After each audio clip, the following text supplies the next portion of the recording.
Hello guys, hello Earth Signs, Gemini, Libra, and Aquarius. Welcome dito sa aking channel, Kapalaran 888. Welcome guys.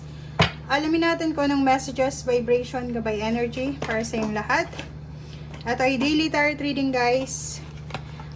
Sa araw na ito, sinasabi ng barahan na kailangan mo daw na mag-focus sa sarili mo, self-love, self-care, self-development. Ito guys, restore and replenish. Okay, hindi ka pwedeng ipakita kasi yung graphic niya is hindi pwede. So yun, if babae ka man or lalaki, sinasabi ng baraha sa'yo na kailangan mong alagaan ang sarili mo, kailangan mong mag-relax sa araw na ito. Sundin mo kung ano yung sinasabi ng katawan mo. If physical body to na parang feeling mo masama yung pakiramdam mo, sundin mo kung ano yung sinasabi ng katawan mo. Okay? Next naman is dream a beautiful dream. Number 19, 10. So, dito din sa barahang to, sinasabi ng baraha sa'yo na tawag dito, walang imposible. Lahat kaya mong i-manifest. Kung ano man itong gusto mong mangyari sa buhay mo, hayaan mo ang sarili mo na abutin ito. Okay? So, sky is the limit. Walang sino man ang pwedeng makapagsabi sa'yo na, oy, Earth Signs, hindi mo yan kaya. Oy, Earth Signs, tumigil ka. And then, dream a beautiful dream. Diba? Gawin mo kung ano yung gusto mo. Gawin mo kung ano sa palagay mo yung magbibigay saya sa'yo. Or gawin mo kung ano yung sa palagay mo na para sa'yo. Diba? So, wag mong isipin na hindi yan para sa'yo. Hindi ka worthy para sa blessings na yan.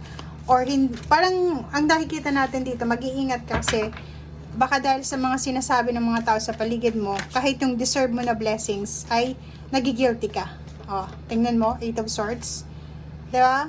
Yun yung kailangan mong pag-iwasan. Yung parang alam mo naman na deserve mo yung blessings na yon, alam mo yun na deserve yung pagmamahal na yon or biyaya, tapos ini-ignore mo kasi iniisip mo na unfair yun sa ibang tao. Isipin mo na napakalawak ng biyaya ng mundo. Lahat tayo may biyaya. Depende lang yun kung kailan dumating. Okay? Okay.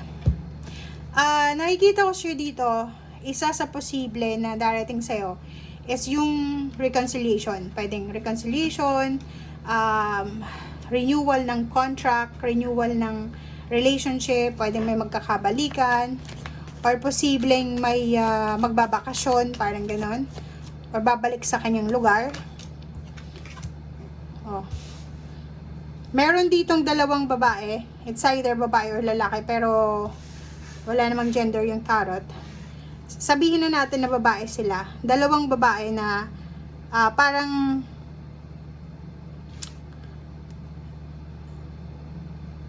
pareho silang ma-pride. Pareho silang mataas yung tingin sa sarili nila. Na pwede silang mag-clash sa araw na ito. Okay? Or posibleng dalawang babae ang magbibigay ng point of view sa'yo. Diba? Like, dalawang babae na ang nakikita ko siya dito, kapatid mo to eh. Pwedeng kapatid mo or nanay, tiyahin, na siguro may mga decision making ka na gustong gawin. And sila, may mga sinasabi sila na parang ini-impose nila na gusto nilang sundin mo. Ang sinasabi ng baraha, hindi ka dapat sumunod sa kanila. Dapat daw sundin mo kung ano yung sinasabi ng buhay mo, ay ng puso mo, kung ano yung alam mo na makakabuti sa'yo, yun ang sundin mo. Diba? Restore and replenish. Ibig sabihin, kung dati ay palagi kang sumusunod sa kanila, ngayon is oras na para sarili mo naman ang sundin mo. Kaloka to na baraha mo.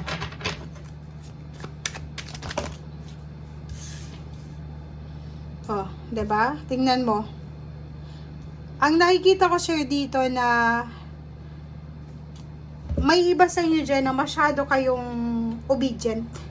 Diba? Yung tagasunod ka, lahat ng sasabihin ng magulang mo, ng karelasyon mo, susundin mo. yung Queen of Swords, sinasabi na masyado kang nakafocus sa sasabihin nila. Ngayong araw nito, sinasabi na dapat mag-focus ka rin sa kung ano yung nararamdaman mo. Mag-focus ka sa kung ano yung pakiramdam mo. Pag pakiramdam mo hindi yun maganda, pakiramdam mo na hindi ka masaya, try mo rin na maging rebelde minsan, kahit ngayon lang. O, di ba? Kasi once na trinay mo lang, try lang to, trya lang. Like, palagi kang sumusunod sa karelasyon mo, sa magulang mo. Hindi sa sinasabi nating magrebelde kayo lalo, pero hindi naman ang reading na to is para sa below 18 na, sa mature na to, sa mga adult.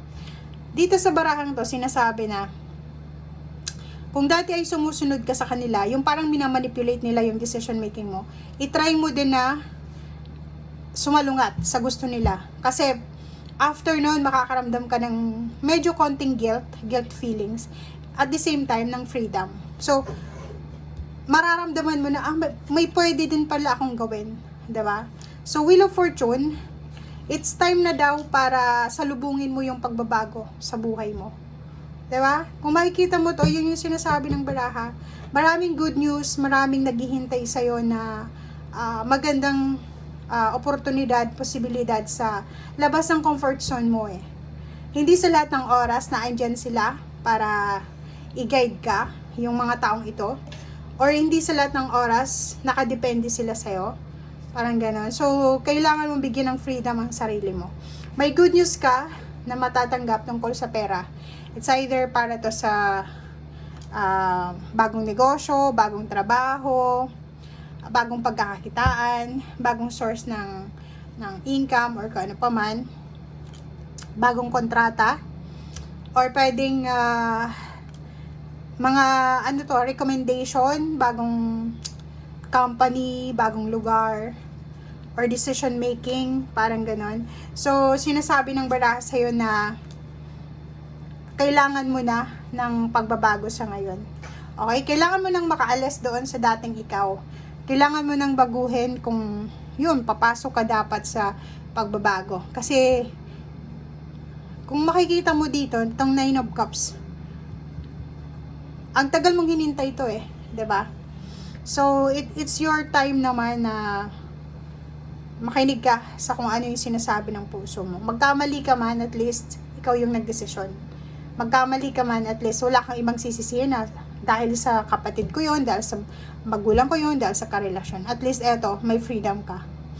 Okay? So, yan guys ang nakikita natin dito. Maraming salamat sa panonood. I hope na... And by the way, nakikita ko siya dito na may babae na posibleng magbubuntes or mag-focus siya sa pagbubuntes or pagbuo ng pamilya. Mag-comment ka if yun yung gusto mo sa araw na ito. Thank you guys. Bye!